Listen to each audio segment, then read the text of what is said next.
Du haut de ses 74 ans, il reste un entrepreneur très actif et plein de rêves.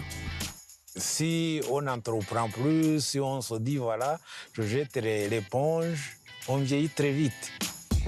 Les Rwandais l'ont connu comme fondateur de la première société d'assurance privée du pays.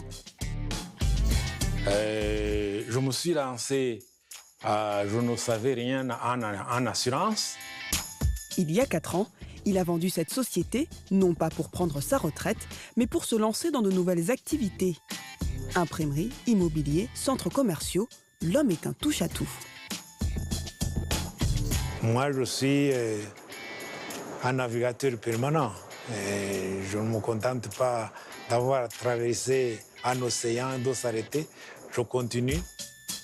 Un navigateur qui a su garder le cap, même quand le pays s'est retrouvé en pleine tempête. 24 heures avec Charles Mporani, un infatigable investisseur.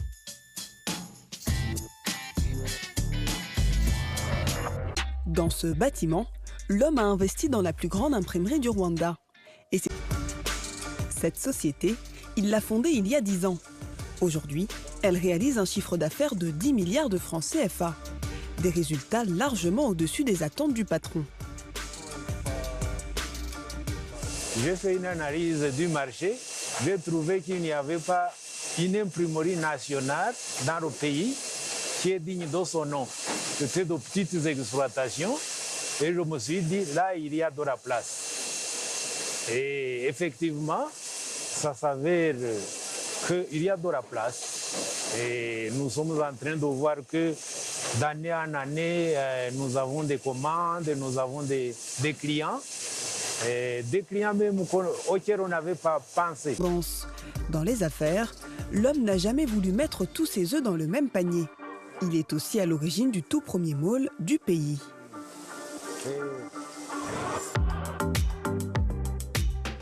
KBC, c'est son nom. 15 000 mètres carrés de boutiques et de bureaux, plus de 200 places de parking. Le centre commercial a été construit en 2003.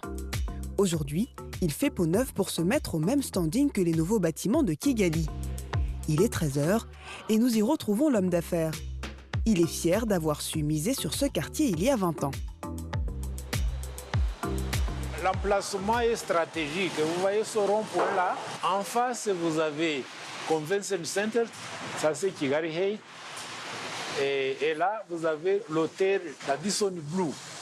C'est vraiment une plaque tournante pour aller à l'aéroport, pour aller dans les ministères, à la présidence et pour aller en ville.